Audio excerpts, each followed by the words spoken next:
ठीक है, बिस्मिल्लाहिर्रहमानिर्रहीम। आपसे बात हो रही थी मस्कुलर सिस्टम के बारे में, बात हुई कि रिवाइज कराइए आखिरी बात क्या की थी। अब्दुल्ला साजिद, आप बता दो जरा क्या बात हुई थी।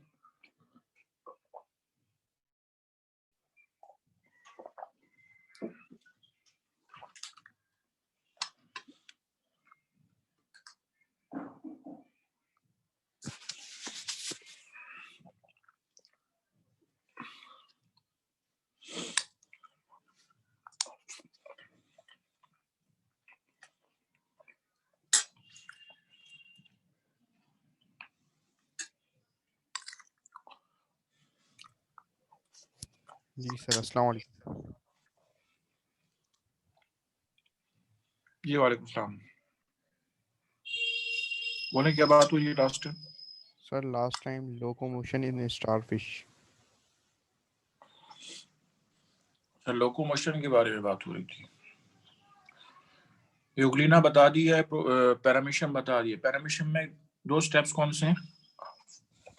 Sir propelling stroke and recovery stroke.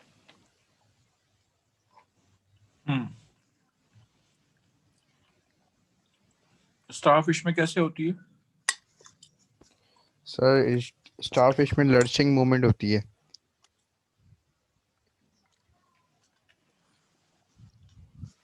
Tube feet. Lurching tube feet की मदद से। जी सर।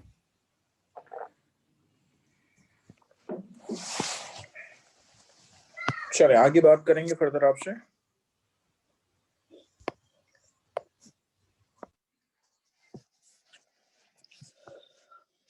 ठीक है, बिस्मिल्लाहिर्रहमानिर्रहीम।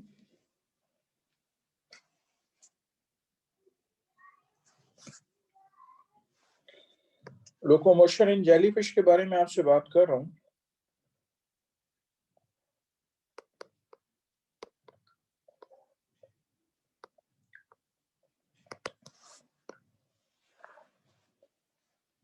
ठीक है, लोकोमोशन इन जेलीफिश के बारे में आपसे बात कर रहा हूं।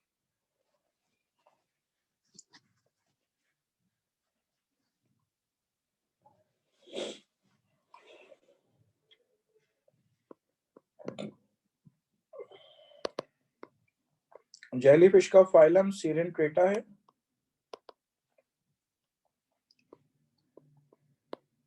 और क्लास है इसकी स्काइफोजोआ।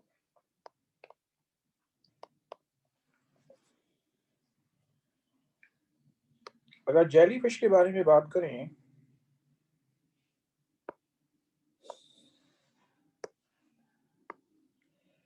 तो देखें, ये इसकी सीलेंट्रॉन है। ये टेंटिकल्स इसके नीचे की जानिब है और ये नीचे जो आपको नजर आ रही है इसका माउथ है। ठीक है, ये इसका माउथ। जेलीफिश मूव करती है किस तरीके से? ये मूव करती है जेट प्रोपल्जन के जरिए।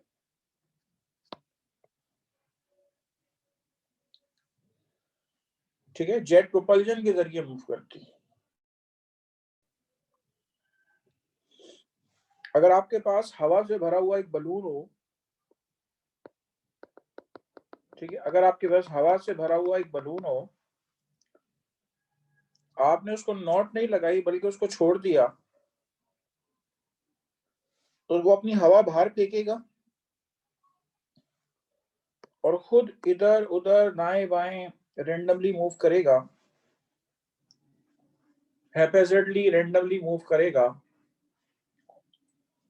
यानी कि हवा को बाहर फेंकेगा और खुद आगे बढ़ेगा। ये कहलाता है जेट प्रोपल्जन। जेलीफिश और इस बलून में फर्क ये है कि ये अपने अंदर पानी भर लेती। ठीक है, पानी भर लेगी और पानी भरने के बाद पानी को बाहर फेंकेगी। जब पानी को बाहर फेंकेगी तो फिर ये इसके अपोजिट डायरेक्शन में मूव कर सकती है। ठीक है, तो ये उसकी अपोजिट डायरेक्शन में मूव कर सकती है जिस डायरेक्शन में पानी फेंका गया। ठीक है, तो इसको हम क्या नाम देते हैं? इसको हम जेट प्रोपल्जन का नाम देते हैं। और जो इसके टेंटिकल्स आपको नजर आ रहे हैं, ये जो इसके टेंटिकल्स हैं, ये टेंटिकल जो है वो डायरेक्शन में जो चेंज आता है उसमें रोल प्ले करते हैं। They help in changing direction. ठीक है, ये जेलीफिश की डायरेक्शन जो है उसके चेंज होने में मदद देते हैं। चलिए, that's how the locomotion occurs in jellyfish. ठीक है, तो ये जेट प्रोपल्शन के जरिए मूव करती है। बलून में हवा भर दें और बलून छोड़ दें तो उसकी हवा बाहर आएगी और बलून इधर उधर दाएं बाएं ऊपर नीचे मूव करेगा। जेलीफिश के अंदर पानी भरा होता है तो उसमें से पानी बाहर आए और वो अपोजिट, जिस डायरेक्शन में पानी फेंका गया उसकी अपोजिट डायरेक्शन में ये जेलीफिश जो है वो मूव करेगी। ठीक है, चलें कर लें, नोट कर लें इसको।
चलें, इसके बाद आपसे बात कर रहा हूं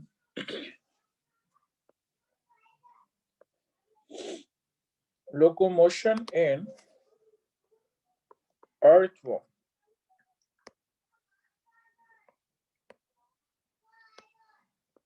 अर्थवॉर्म में लोकोमोशन कैसे होगी?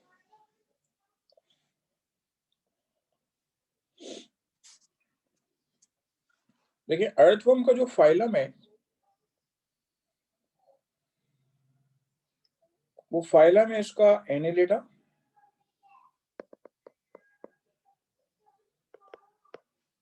और उसकी क्लास है ओलिगोचीटा।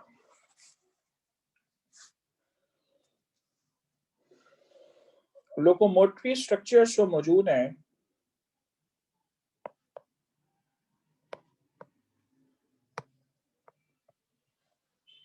वो आपको उसके अंदर मिलेंगे सेटी और मसल्स। मसल्स दो तरह के हैं,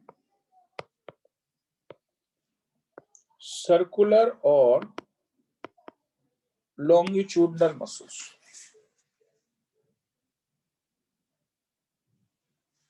ठीक है, मसल्स दो तरह के, एक सर्कुलर मसल्स और एक लॉन्गिट्यूडनल मसल्स।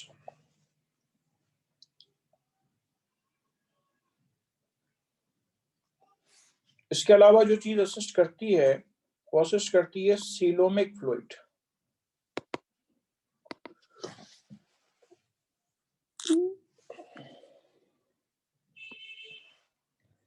स्ट्रक्चर देख लीजिए, अगर हम इसका क्रॉस सेक्शन करेंगे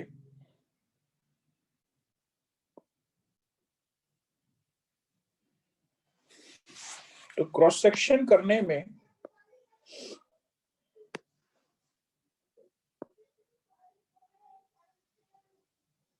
हमें दो तरह के मसल्स मिलेंगे।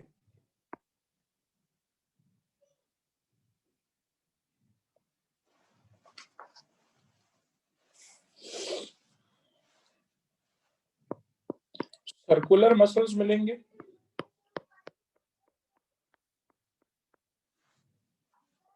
और हमें लॉन्गिट्यूडनल मसल्स मिलेंगे।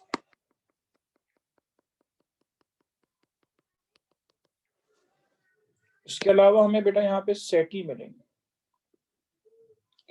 आपको पता है कि अर्थवर्म में सेटी मौजूद होते हैं, पैरापोडिया नहीं होते। दूसरी क्लासेस के अंदर पॉलीचीटा के अंदर जो है वो पैरापोडिया मौजूद होते हैं। तो जो रेड से बना रहा हूँ ये सेटी है। सेटी जो है वो ब्रिसल लाइक स्ट्रक्चर्स हैं,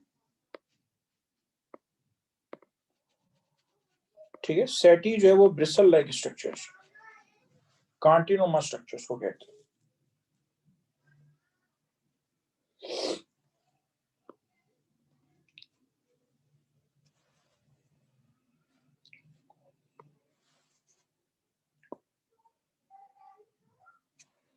ये इसका इंटेस्टाइन है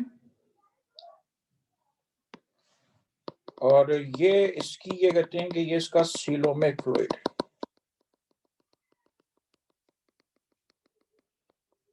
ये इसका सीलोमिक फ्लूइड।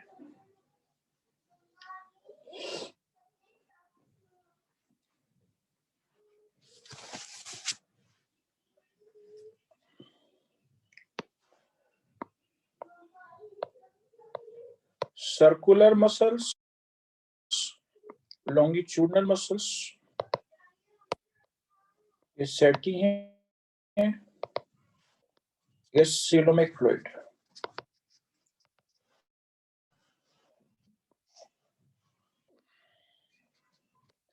इंटेस्टाइन की यहाँ पे जरूरत नहीं है लेबल करने की, लेकिन जहन में आ रहा होगा कि बीच में वाली चीज क्या है तो बता दिया।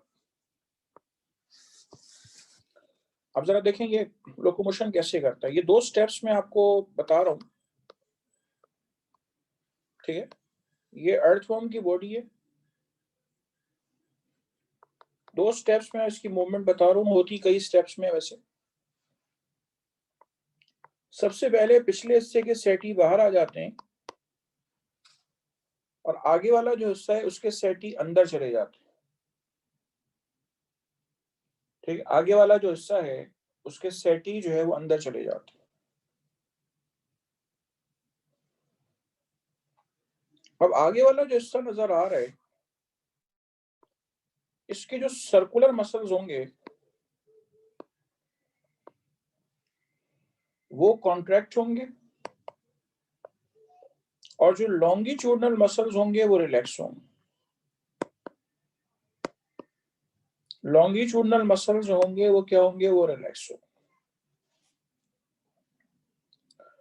तो बेटा उससे होगा क्या, इससे होगा ये कि इसका साइज जो है वो ये लंबा हो जाएगा,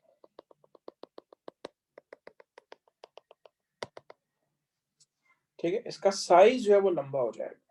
जब सर्कुलर मसल्स कॉन्ट्रैक्ट होते हैं और लॉन्गिट्यूडनल मसल्स रिलैक्स होते हैं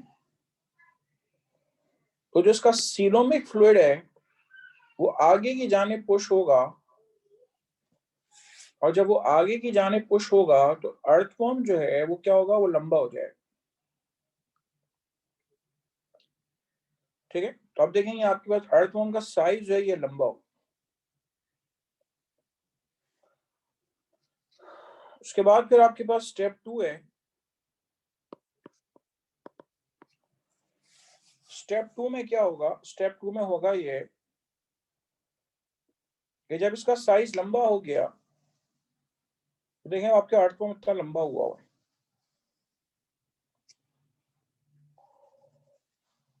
अब उसके बाद क्या होगा कि जो पिछले हिस्से के जो सेटी हैं वो अंदर चले जाएंगे और जो आगे वाला हिस्सा है इसके सेटी बाहर आ जाएंगे।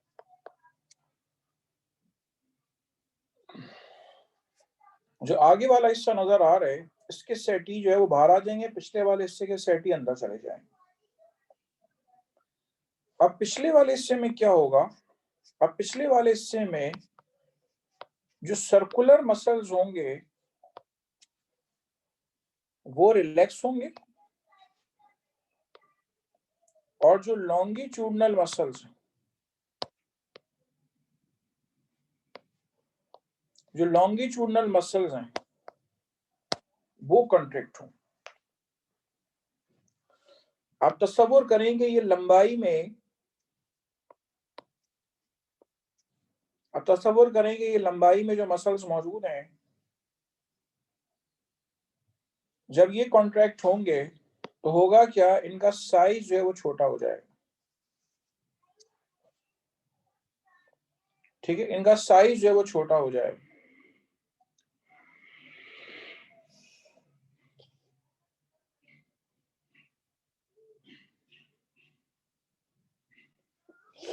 जब इसका साइज छोटा हो जाएगा,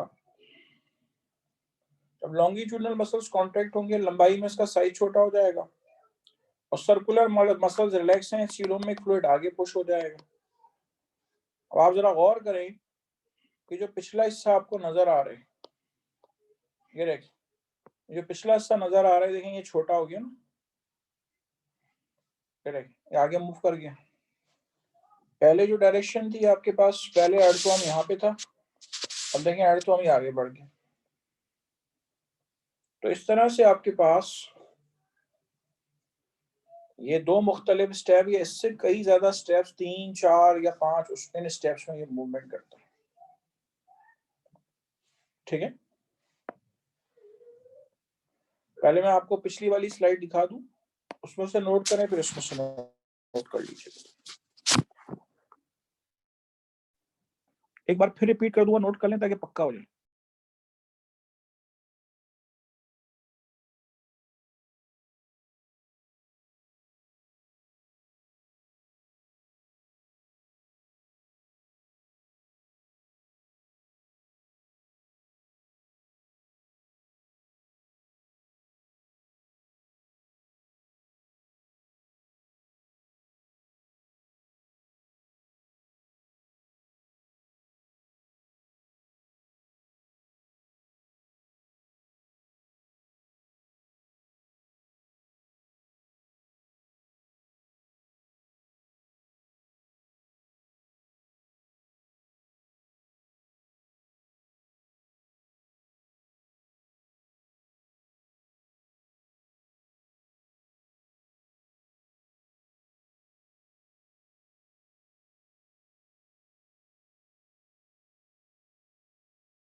चले, ये हो गई बात आपसे अर्थवर्म के अंदर लोकोमोशन की।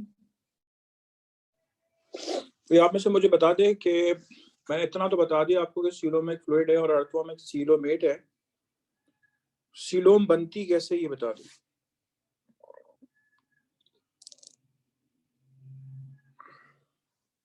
समिया आप बताओगी।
हाँ अब्दुल्ला साजिद आप बोलो। सर मेसोडर्म स्प्लिट होने की वजह से। जी हाँ, body cavity which is found by splitting of mesoderm called coelom. Thank you. चलें, इसके बाद आइए लोकोमोशन इन अर्थवर्म के बारे में बात हो गई है। Next to it is locomotion in cockroach के बारे में आपसे बात कर रहा हूं।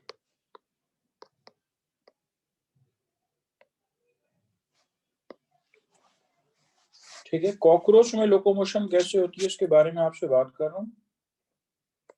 कॉकरोच जो है वो हेक्सापोड होता है, यानी कि उसमें 6 टांगे होती है।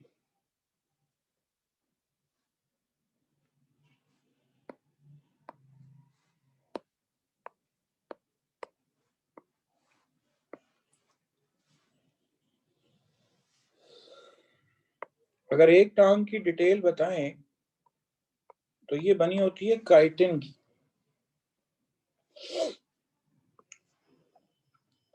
और इसके अंदर आपके पास मौजूद है मसल्स।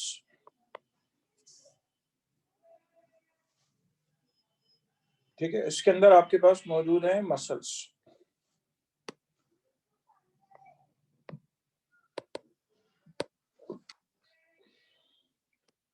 बाहर वाला हिस्सा काइटिन है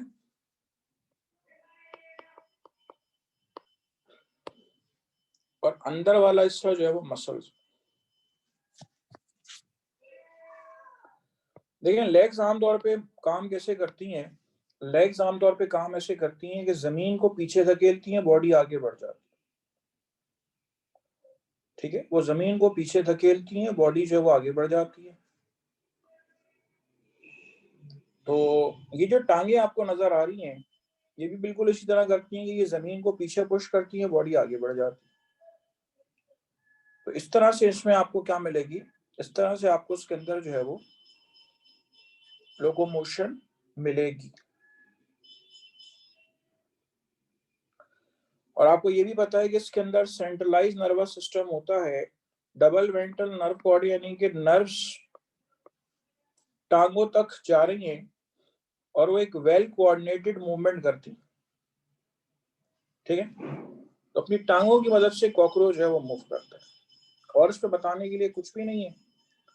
जो मसल्स आपको यहाँ पे नजर आ रहे हैं, इनमें कुछ मसल जो है वो कहलाते हैं फ्लेक्सर्स, और कुछ मसल जो है वो कहलाते हैं एक्सटेंसर्स, ठीक है। इसमें कुछ मसल जो हैं वो फ्लेक्सर्स कहलाते हैं और कुछ मसल जो है वो एक्सटेंसर्स कहलाते हैं।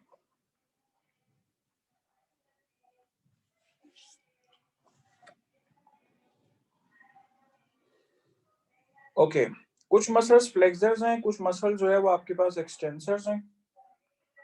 तो फ्लेक्सर्स और एक्सटेंसर्स दोनों एंटागोनिस्टिक मसल्स हैं। उनकी कॉन्ट्रैक्ट होने से, उनके रिलैक्स होने से ये जो है वो अपनी टांगे जो है वो इस्तेमाल करता है और फिर आगे प्रोपेल होता है। कर लें, नोट कर लें आप उसको।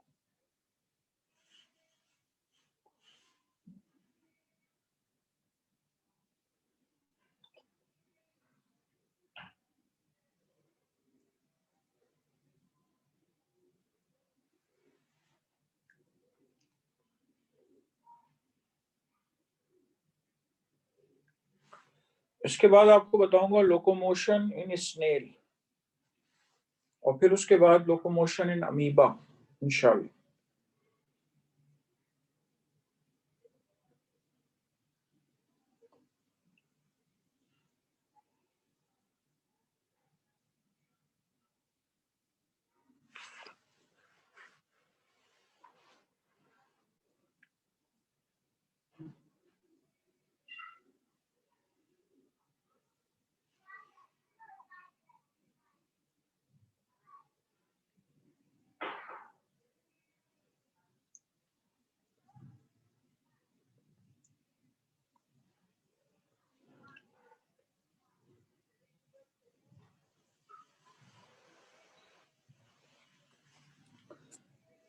चलें, आपसे बात कर रहा हूं लोकोमोशन इन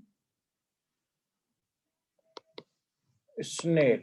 स्नेल में यानी घोंगे में लोकोमोशन कैसे हो?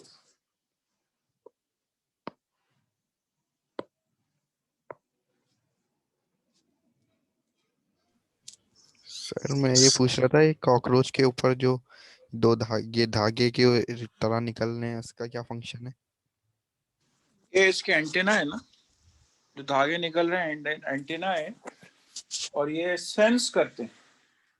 होता ये है कि जरा सी भी आसपास कोई हरकत होती है ना, तो जी सर। हवा जो है उसमें चेंजेस आती हैं, तो वो चेंजेस इन एंटेना से टकराती हैं और फिर एंटेना जो है वो मैसेज अंदर कन्वे करते हैं। Okay sir, thank you. To receive some stimulus, ये इसका काम है।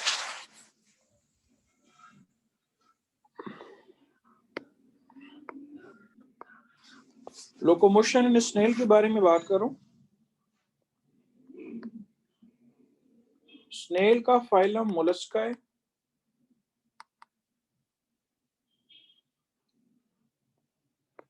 और इसकी क्लास है गैस्ट्रोपोडा,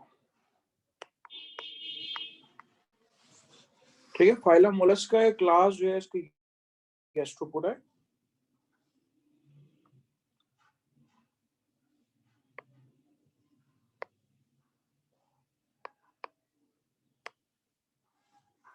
देखिए इसमें वेंट्रल फुट मिलेगा आपको, ठीक है। इसके अंदर आपको वेंट्रल फुट मिलेगा जिसकी मदद से ये लोकोमोशन करते हैं। ये बाहर आपको शेल मिलेगा, ठीक है। अच्छा, इसके मुंह से कुछ सिल्की सिक्रीशंस रिलीज होती हैं, ठीक है। इसके मुंह से कुछ सिल्की सिक्रीशंस रिलीज होती हैं। तो ये क्या करती हैं, दरअसल जो रास्ते को लुब्रिकेट कर रही हो, ठीक है, जो रास्ते को जो है वो लुब्रिकेट कर रही होती।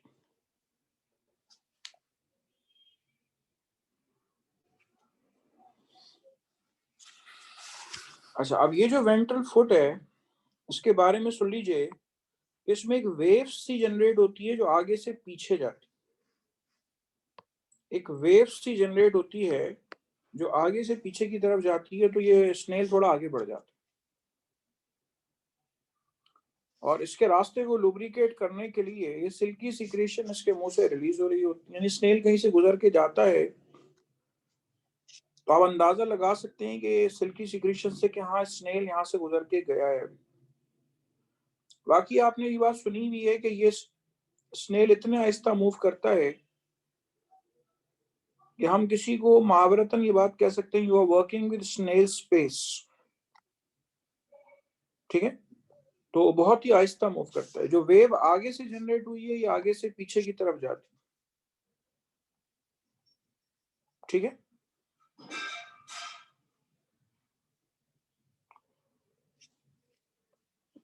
चले कर लें, नोट कर लें इसको।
चले इसके बाद आइए नेक्स्ट, लोकोमोशन इन अमीबा के बारे में आपसे बात करें।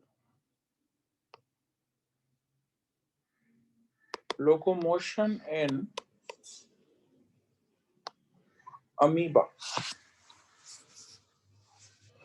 देखिए अमीबा के पास फिंगर लाइक प्रोजेक्शंस मौजूद हैं। इसको हम नाम देते हैं सीडोपोडिया का। सीडोपोडिया की मदद से जो है ये लोकोमोशन करता है।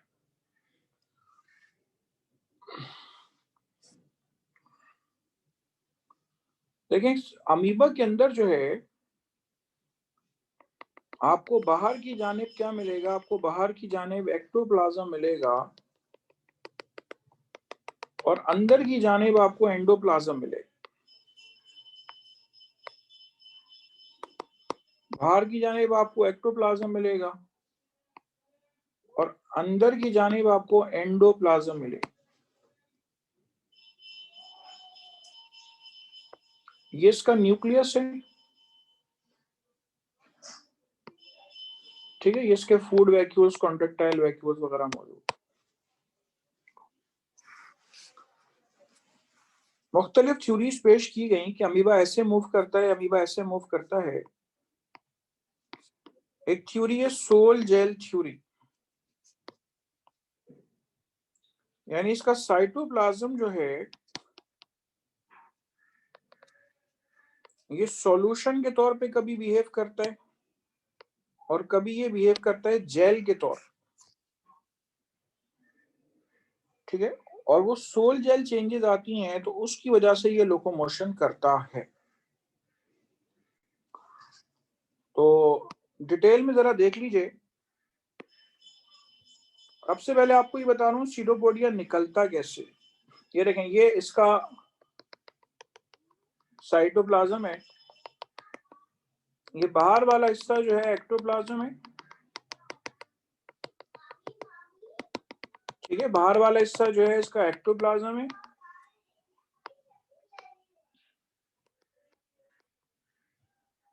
और ये अंदर वाला हिस्सा इसका एंडोप्लाज्म, ठीक है। एक्टोप्लाज्म जो है इसकी विस्कोसिटी ज्यादा होती है, इट इज मोर विस्कस, और इसका जो एंडोप्लाज्म है उसकी विस्कोसिटी कम है, this is actually less viscous. बाहर की विस्कोसिटी ज्यादा है, अंदर की विस्कोसिटी कम है। और तवज्जो से सुनिएगा इधर क्या कहते हैं कि जो सोल्जर चेंजेस बता रहा हूं आपको। लेकिन सबसे पहले क्या होगा, सबसे पहले होगा ये कि ये जो एक्टोप्लाज्म आपको नजर आ रहा है, मैं ये ब्लू टिक मार्क करके आपको बता रहा हूँ, यहाँ देखिएगा जरा गौर से। इस जगह पे जो इसका साइटोप्लाज्म आपको नजर आ रहा है, इसकी विस्कोसिटी कम हो गई। जब इसकी विस्कोसिटी कम हो गई, ये देखें इतने हिस्से की विस्कोसिटी कम हो गई, ये मैं ब्लू से बना के मिटा रहा हूं, ये देखें इतने हिस्से की विस्कोसिटी कम हो गई। विस्कोसिटी इस हिस्से की कम हो गई, जब विस्कोसिटी इस हिस्से की कम हो गई तो अंदर का जो सॉल्यूशन है, देखें यहाँ पे साइटोप्लाज्म होता है सॉल्यूशन लाइक, तो अंदर का जो सॉल्यूशन है वो फ्लो करके इसके अंदर आ जाता, इस जगह पे इस स्पेस में आ जाता, और स्पेस में आके क्या करेगा, इस स्पेस को धक्का देगा। जब स्पेस को धक्का देगा, स्पेस को धक्का देने की वजह से क्या होगा, स्पेस को धक्का देने की वजह से साइटोप्लाज्म इसके अंदर आ जाएगा। ये देखिए ये साइटोप्लाज्म क्या हुआ, ये इसके अंदर आ गया। ये साइटोप्लाज्म इसके अंदर आ गया फ्लो करके। अब फिर उसके बाद क्या होगा, फिर उसके बाद ये होगा कि जो सेल मेम्ब्रेन के साथ साइटोप्लाज्म है उसकी विस्कोसिटी बढ़ जाएगी। ये देखिए उसकी विस्कोसिटी बढ़ जाएगी। जब उसकी विस्कोसिटी बढ़ जाएगी तो उसकी विस्कोसिटी बढ़ने के बाद क्या होगा, उसकी विस्कोसिटी बढ़ने के बाद आपके पास ये सीडोपोडिया आपको देखें इसके अंदर अराइज हो चुका है। आपके जहन में आएगा सर बीच में जो पड़ा हुआ है साइटोप्लाज्म जिसकी विस्कोसिटी ज्यादा है उसकी विस्कोसिटी कम हो जाएगी, देखें ऐसे हो जाएगा, ऐसे हो जाएगा। और ये सेल मेम्ब्रेन मुझे बीच में से मिटा देनी चाहिए। असल में मैग्नेटिक पेंसिल होती है ना तो वो पूरी लाइन मिट जाती है। ये देखें ये सीडोपोडिया निकल के बाहर आ गई। तो सीडोपोडिया निकलने का तरीकाकार ये है। अब आप जरा गौर करें, ये एक्टोप्लाज्म है और ये जो अंदर वाला मौजूद है ये एंडोप्लाज्म है। सीडोपोडिया इस तरह से अराइज होता है सोल जेल चेंजेस के रिजल्ट। एक बार फिर बता दूं, जरा गौर से सुन लीजिए। ये देखिए रेड कलर ज्यादा नुमाया है तो रेड कलर से दिखा देता हूं। ये बाहर का एक्टोप्लाज्म है, फर्ज करें सीडोपोडिया निकालना है ना यहाँ पे, तो इस जगह पे जहां मैं मिटा रहा हूँ यहाँ पे चेंजेस आए। जब इसकी विस्कोसिटी कम हो जाएगी, इसकी विस्कोसिटी कम हो जाएगी तो साइटोप्लाज्म इसके अंदर फ्लो करेगा। जब साइटोप्लाज्म इसके अंदर फ्लो करेगा तो आपके पास ये जो है इस तरह से सेल मेम्ब्रेन को पुश करे और ये साइटोप्लाज्म जो है ये अंदर आ जाए।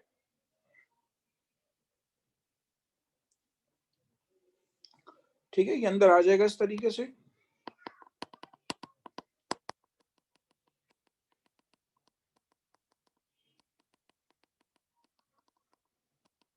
ये देखिए ये आपके पास प्रॉपर सीडोपोडिया जो है वो अराइज हो।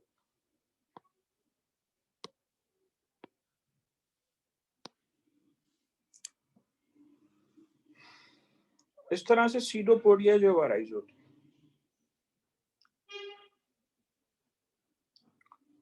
और गायब कैसे होंगे, गायब होने का बड़ा आसान तरीका है।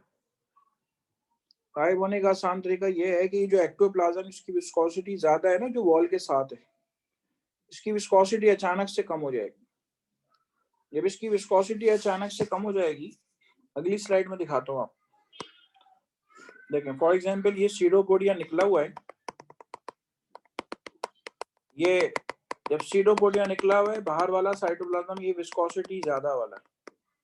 अब ये साइटोप्लाज्म, अब सीडोपोडिया यहाँ से गायब करना है, तो बेटा होगा ये कि जितना बाहर वाला एक्टोप्लाज्म है इसकी विस्कोसिटी कम हो जाएगी। जब इसकी विस्कोसिटी कम हो जाएगी, तो इसकी विस्कोसिटी कम होने की वजह से क्या होगा कि ये सेल मेम्ब्रेन इलास्टिसिटी कैसे साइटोप्लाज्म को अंदर पुश करे। जब अंदर पुश करेगी तो ये सीडोपोडिया बाहर वाला गायब हो जाएगा, ठीक है, और वो आपके पास इस तरीके से ये अंदर हो जाएगी। ये वॉल जो है ये आपके पास इस तरीके से अंदर हो जाएगी। ये देखिए ये ऐसे हो गई इलास्टिसिटी की वजह से। जब अंदर का साइटोप्लाज्म जो है उसकी विस्कोसिटी कम हुई तो क्या होगा, ये वॉल जो है आपके पास इस तरीके से अंदर हो जाएगी, ठीक है। सो दैट्स हाउ, इस तरह से आपके पास ये सोल जेल चेंजेस के रिजल्ट में, ठीक है, ये सोल जेल चेंजेस जो है इसके रिजल्ट में आपके पास अपनी मूवमेंट शो करता है, ठीक है। चलिए कर लें, नोट कर लें इसको, पिछली स्लाइड्स में आपको दिखा देता हूँ।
चले, ये सारी लोकोमोशंस आपको बता दी हैं।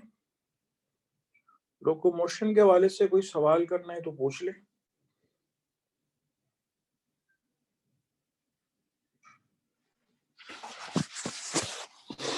जी, लोकोमोशन के हवाले से बेटा कोई सवाल करना है तो पूछ लें।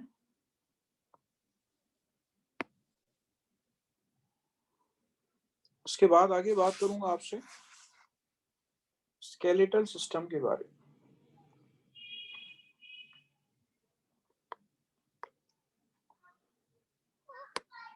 तो जितने भी पार्टिसिपेंट्स हैं, फिगर 35 की नजर आ रही है मुझे स्क्रीन पे, आप सबके सब सुन लें कि जब भी आपको ऑन कैंपस बुलाया जाएगा, आपका जो भी पहला टेस्ट होगा उसमें आपकी समझ लें एंटायर बायो, जितनी भी बायो के अब तक चैप्टर्स हो चुके हैं ना, सबका रिटन टेस्ट होगा, ग्रैंड टेस्ट होगा, ध्यान में रख लीजिए, ठीक है। अगर कोई बीच में ऑनलाइन टेस्ट आता है तो उसके लिए तो मैं आपको टॉपिक्स बता दूंगा, लेकिन जब भी आपकी ऑन कैंपस क्लासेस इंशाल्लाह शुरू होंगी तो जितना आपने पढ़ा हुआ होगा वो आप जहन में रख लें, तो वो सब चीजों का एक साथ ही ग्रैंड टेस्ट होगा। स्केलेटल सिस्टम के बारे में बात करूं, बिस्मिल्लाहिर्रहमानिर्रहीम। Types of skeleton, types of skeleton में आपको एक टाइप मिलेगी exoskeleton, endoskeleton and hydrostatic skeleton.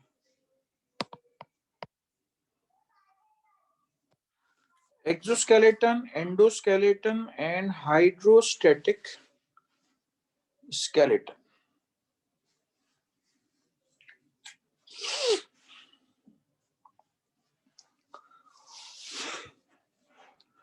Exoskeleton कौन सा है? स्केलेटन लाइज आउटसाइड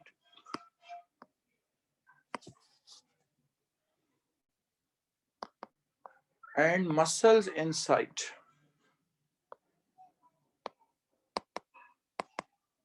ठीक है, skeleton lies outside and muscles inside.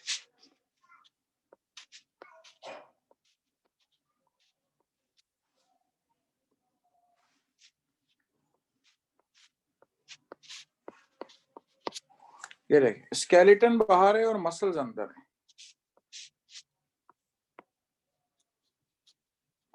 Skeleton बाहर है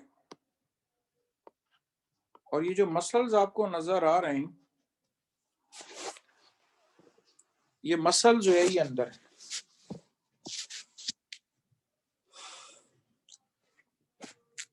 ऐसा स्केलेटन कहलाता है एक्सोस्केलेटन। और इंसानों के बारे में बात करें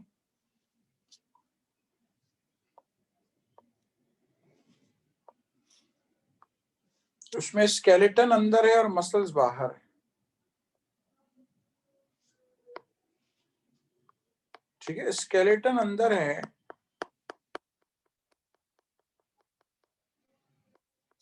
और मसल्स बाहर है। किसके अंदर? एंडोस्केलेटन के अंदर।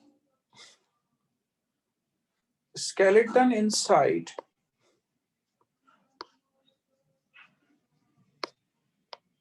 skeleton inside and muscles outside.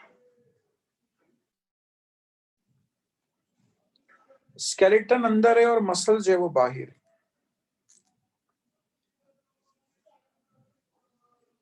ठीक है, ऐसा स्केलेटन कहलाता है आपके पास एंडोस्केलेटन।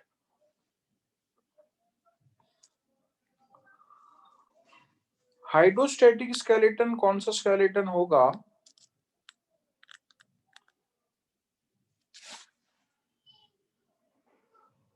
हाइड्रोस्टैटिक स्केलेटन जो है, इसके अंदर क्या होगा कि जो बॉडी फ्लूइड है, आपको पीछे मैंने अभी अर्थवॉर्म की लोकोमोशन पढ़ाई है, तो उसमें जो सीलोमिक फ्लूइड है, वो सीलोमिक फ्लूइड जो है वो किसके तौर पे काम करेगा? वो स्केलेटन के तौर पे बिहेव करेगा। ठीक है, coelomic fluid work as skeleton. तो ऐसा स्केलेटन कहलाएगा आपके पास हाइड्रोस्टैटिक स्केलेटन। इंशाल्लाह हर एक की डिटेल में आपसे बात करनी है। सबसे पहले हम एंडोस्केलेटन के बारे में बात कर रहे हैं और एंडोस्केलेटन इंसान का स्केलेटन एंडोस्केलेटन है, उसमें हम आपसे बात करेंगे ह्यूमन स्केलेटन के बारे में।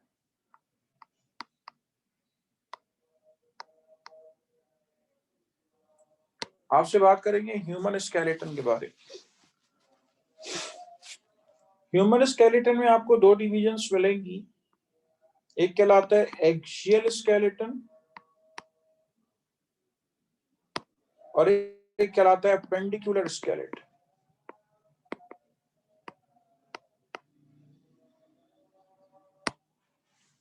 ठीक है, एक्सियल स्केलेटन और अपेंडिकुलर स्केलेटन।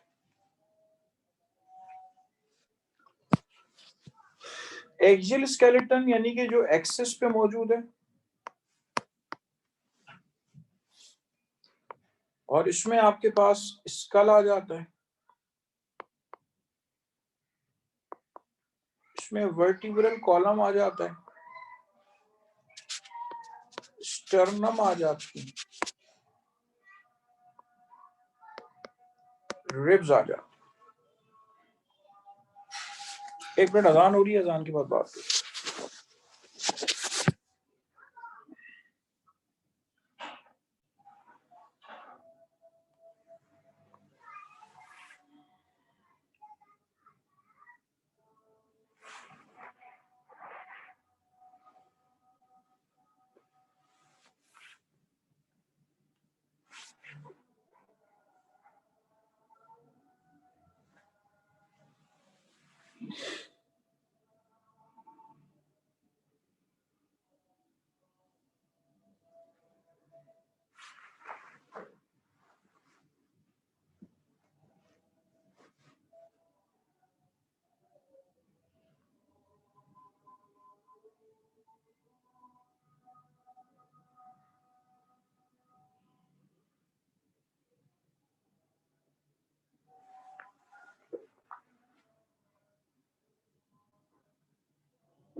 चलें, एक एक्सियल स्केलेटन है और एक अपेंडिकुलर स्केलेटन।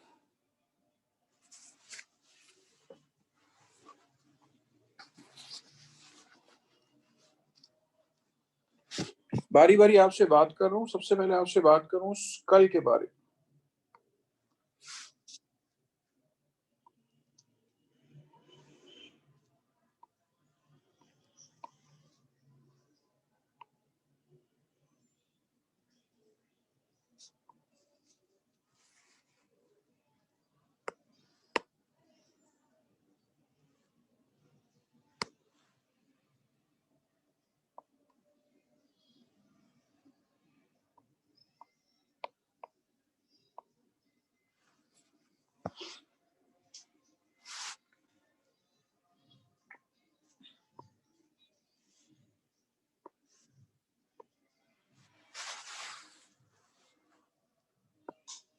ये स्कल से मिलती जुलती कोई चीज है, ठीक है, नियर बाय स्कल, स्कल जैसा ही है।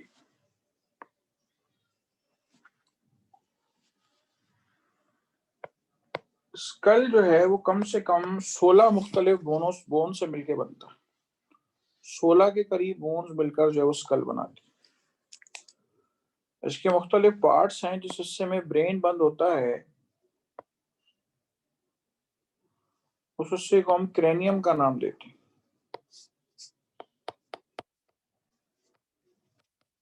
ये नीचे मौजूद है मैंडिबल,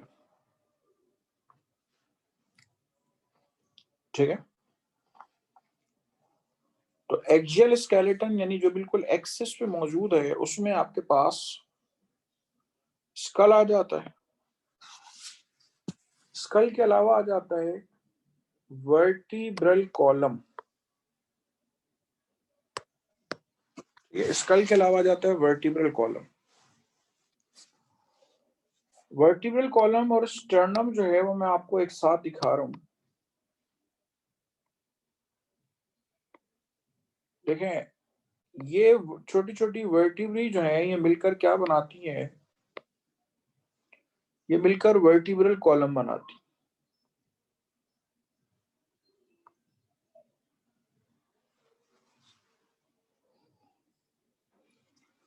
वर्टिब्रल कॉलम में आपको 7 सर्वाइकल वर्टिब्री मिलेंगी, 12 थोरेसिक वर्टिब्री मिलेंगी, 5 लंबर मिलेंगी, 5 सैक्रल मिलेंगी, 4 कॉक्सीजियल वर्टिब्री मिलेंगी। 7 cervical, 12 thoracic, 5 lumbar, 5 sacral, 4 coccygeal, ये आपको मुख्तलिफ वर्टिब्री मिलेगी।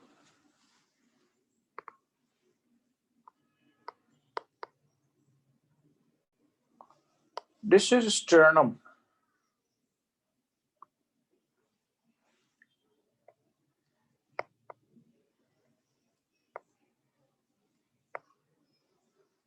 ये देखें, ये रिब्स हैं जिसके साथ ये स्टर्नम वर्टिब्रल कॉलम से कनेक्टेड होती है, ठीक है, इसके साथ ये कनेक्टेड होती है। This is vertebral column. 7 cervical vertebrae, 12 thoracic, 5 lumbar, 5 sacral, 4 coccygeal. तो तकरीबन आपके पास ये हो गई 33 वर्टिब्री। ये एक्सियल स्केलेटन का हिस्सा है। जो 5 सैक्रल वर्टिब्री हैं ये फ्यूज होती हैं तो गुमान होता है कि शायद एक ही है। 4 कॉक्सीजियल हैं आपस में फ्यूज होती हैं तो गुमान होता है कि ये एक ही, ठीक है।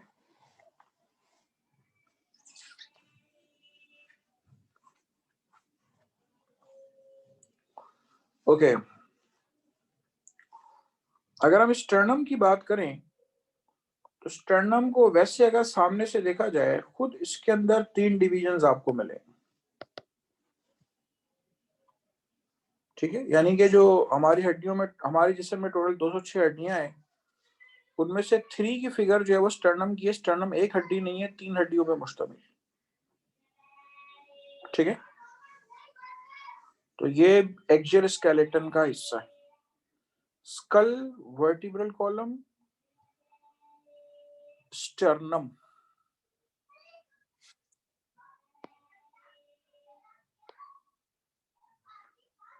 ठीक है। अच्छा, रिब्स के बारे में सुन लीजिए कि रिब्स बाज लोग जो है वो उसको अपेंडिकुलर में शामिल करते हैं, बाज उसको यहाँ पे शामिल करते हैं। तो अगर मैं रिब्स की आपको एक्सप्लेनेशन दे दूं तो रिब्स के टोटल 12 पेयर्स होते हैं। 12 पेयर्स हैं। ये देखें, 1 2 3 4 5 और 6। 6 जो है वो ऐसा है कि स्टर्नम से अटैच है। एक मिनट, 1 2 3 4 5। अच्छा, ये छठी आ गई।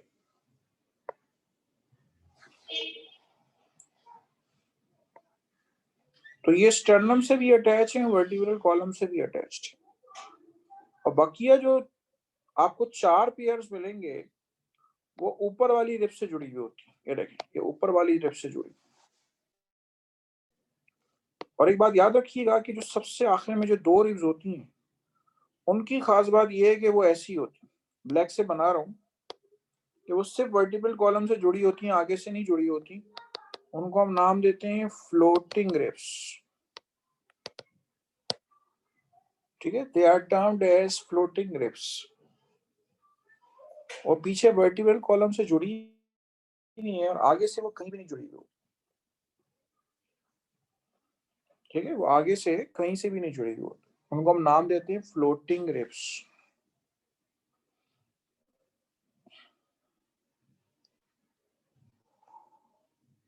चलें, कर लें, नोट कर लें।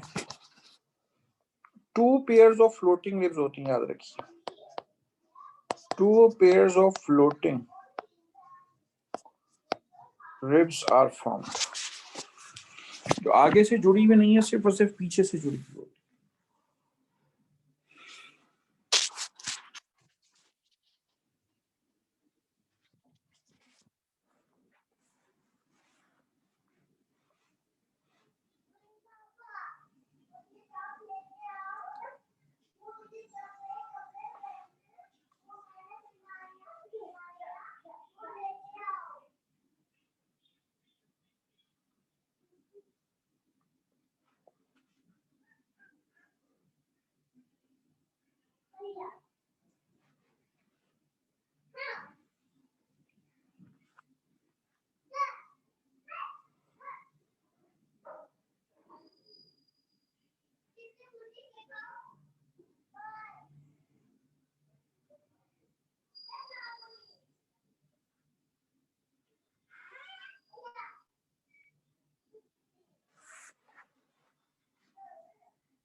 चलो, उसके बाद आइए फर्दर। तो मैंने आपसे सबसे पहले बात की एक्जियल स्केलेटन के बारे में, कि एक्जियल स्केलेटन में स्कल मौजूद है, वर्टिब्रल कॉलम मौजूद है। वर्टिब्रल कॉलम मैंने आपसे कहा कि टोटल 33 वर्टिब्री मौजूद हैं। इसके अलावा आपके पास स्टर्नम मौजूद है, रिब्स मौजूद है। रिब्स के मैंने आपसे कहा 12 पेयर्स मौजूद है। ठीक है, 12 पेयर्स ऑफ रिब्स मौजूद हैं, जिसमें एक पेयर जो है वो फ्लोटिंग रिब का है,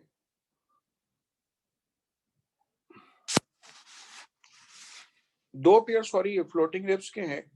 ठीक है, चलें, इसके बाद आइए फर्दर।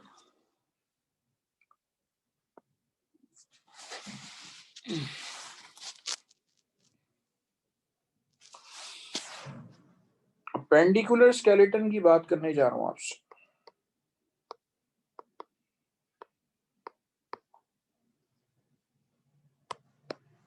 ठीक है, going to describe you a appendicular skeleton. इसमें सबसे पहले आपसे बात करने जा रहा हूं पेक्टोरल गर्डल के बारे में।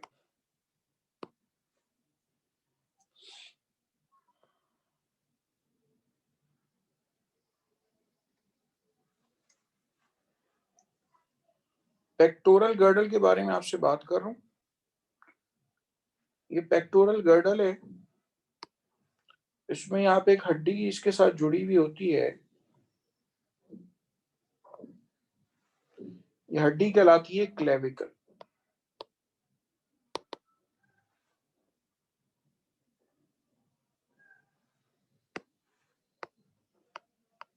ये मौजूद है स्कैपुला।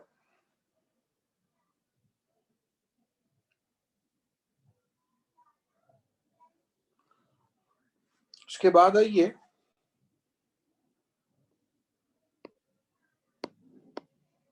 अपर लिम्ब की आपको हड्डियां बताने जा रहा हूं। अपर लिम्ब में आपके पास ये शामिल है ह्यूमरस। एक मिनट, अपर लिम्ब जो है वो पूरा अगले पेज पे आएगा।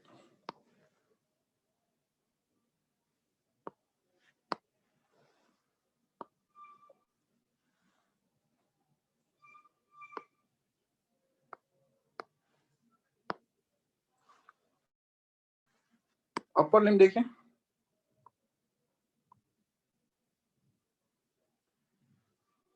ये ह्यूमरस बना रहा हूं। This is humerus. फिर उसके साथ ये रेड से बना रहा हूं अल्ना,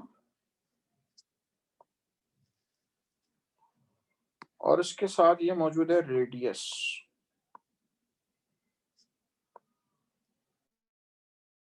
ठीक है, दिस इज रेडियस।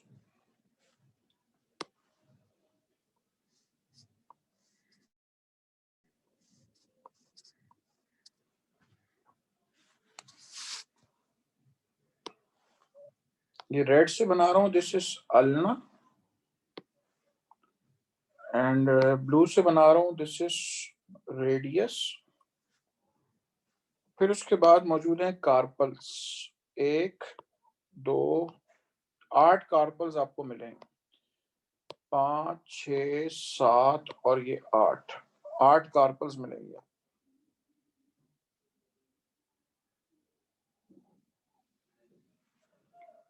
फिर 5 मेटाकार्पल्स मौजूद हैं। 1 2 3 4 और ये 5 मेटाकार्पल्स मिलेंगी। 14 आपको फेलेंजेस मिलेंगे। अच्छा, ये रेडियस है और ये अल्ना है, तो 14 फेलेंजेस आपको मिलेंगी। अंगूठा रेडियस की तरफ होता है।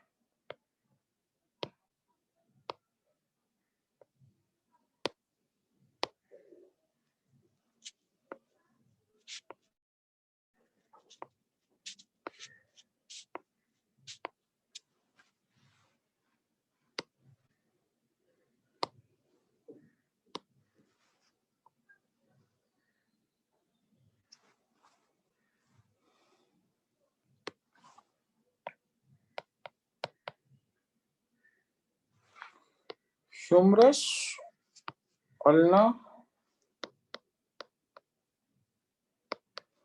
रेडियस, कार्पल्स, मेटाकार्पल्स, और ये आपको फेलेंजेस मिले। 14 फेलेंजेस।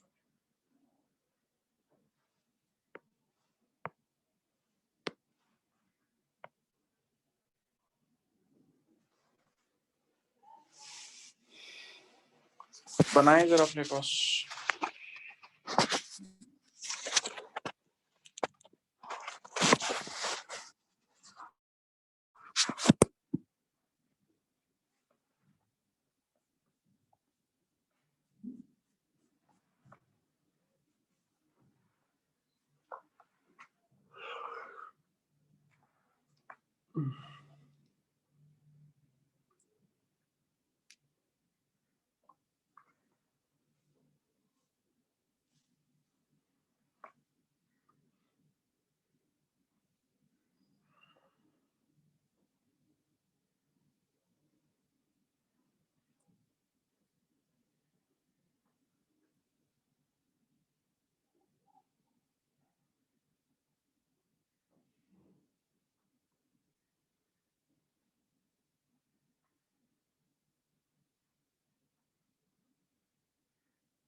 सर ये पिछली स्लाइड दिखा दें। अच्छा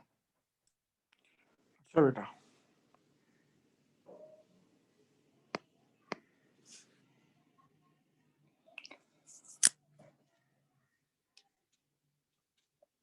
अच्छा मैं ये करूंगा, मैं आपके ग्रुप पे लोड कर देता हूँ।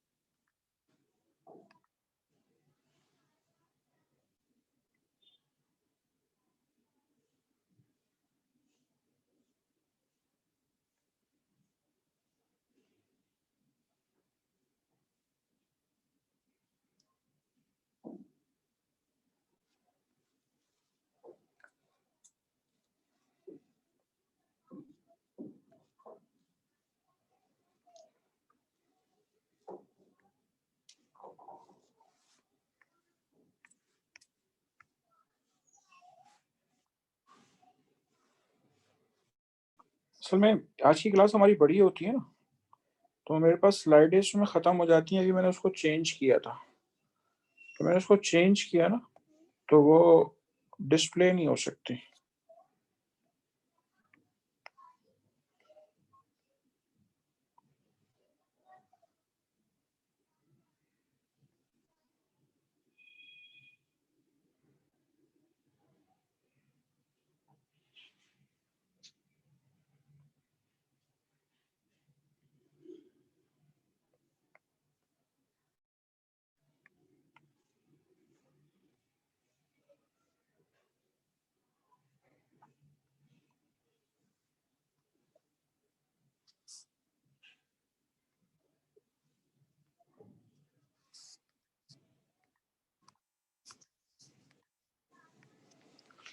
बॉयज का ग्रुप किस नाम से है भाई?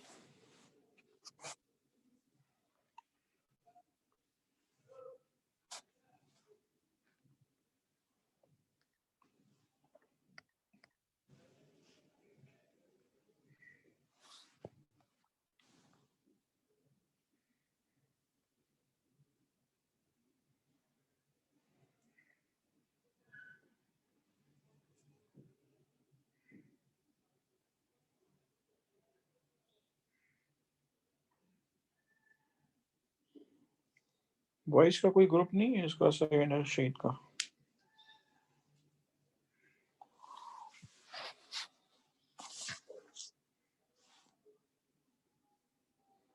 वो अपलोड हो रही है अभी।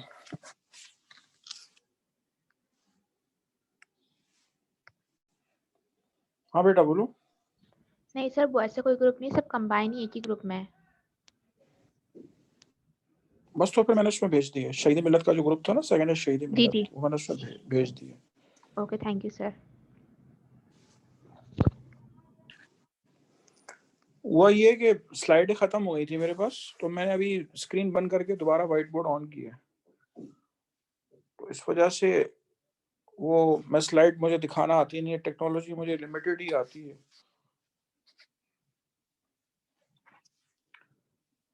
चलें, उसके बाद आई है, ये हो गई बात आपसे अपर लिम्ब के बारे में। अगर आप हड्डियां गिने तो टोटल 30 होंगी। ह्यूमरस 1, अल्ना और रेडियस 3 और ये कार्पल्स हो गई 8, 8 9 10 11, 11 और 5 16, 16 और 14 30, टोटल अपर लिम्ब के अंदर 30 हड्डियां हो गई आपके पास।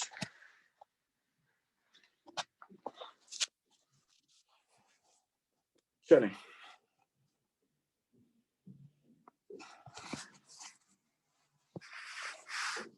उसके बाद आई है,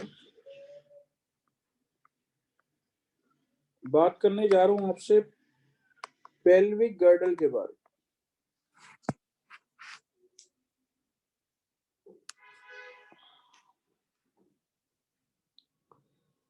पेल्विक गर्डल में आपके पास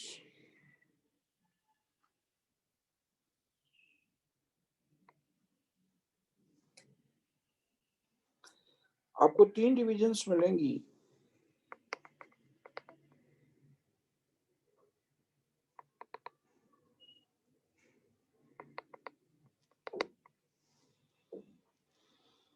इलियम, इस्चियम और प्यूबिस। ये ब्लू से जो मैंने कलर किया, ये एक हड्डी है, ये दूसरी हड्डी है, और जिस पे ये ग्रीन मार्क कर रहा हूं, ये तीसरी हड्डी।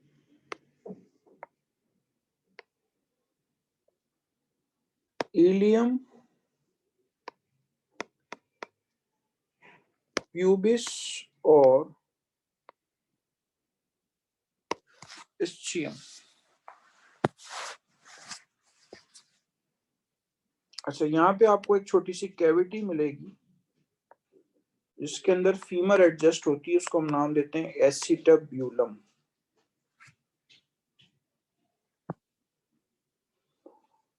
ये कहलाता है पेल्विक गर्डल, या इसको हम नाम देते हैं इनोमिनेट। देखते जाइए, यहाँ पे एसिटाब्यूलम के अंदर ये एक हड्डी एडजस्ट होती है, उसको हम नाम देते हैं फीमर का। टेढ़ी नहीं होती है, सीधी ही होती है। ये फीमर है, इसके साथ ये मौजूद है टिबिया, और ये मौजूद है फिब्यूला।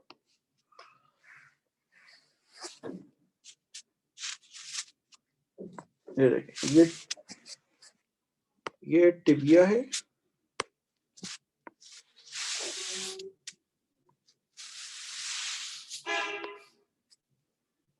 और इसके साथ आपको मिलेगी फिब्यूला।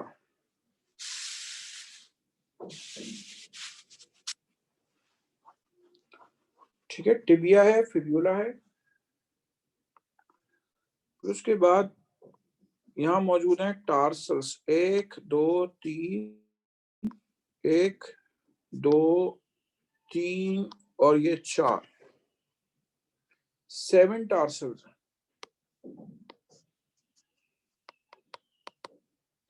ये टिबिया है, ये फिब्यूला है, और ये 7 टार्सल्स। फिर आपको मिलेंगे 14 फेलेंजेस।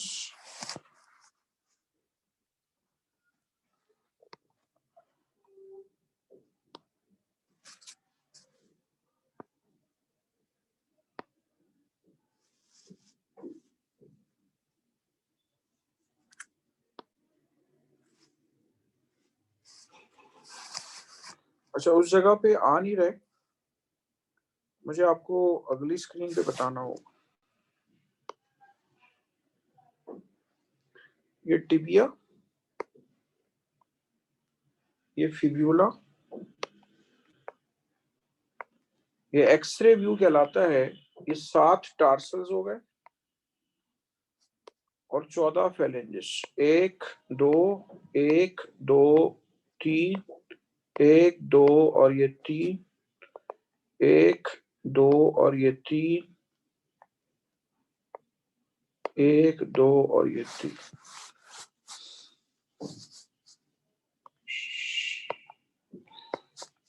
ये 14 फेलेंजेस, ये 7 टार्सल्स।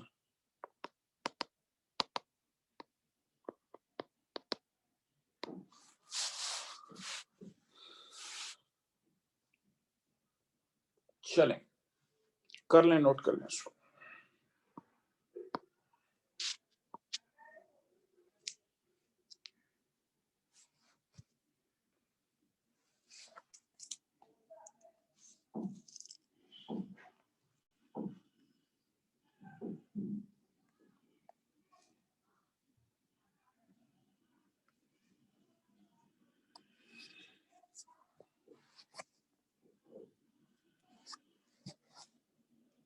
ग्रुप पे मैंने शेयर कर दी।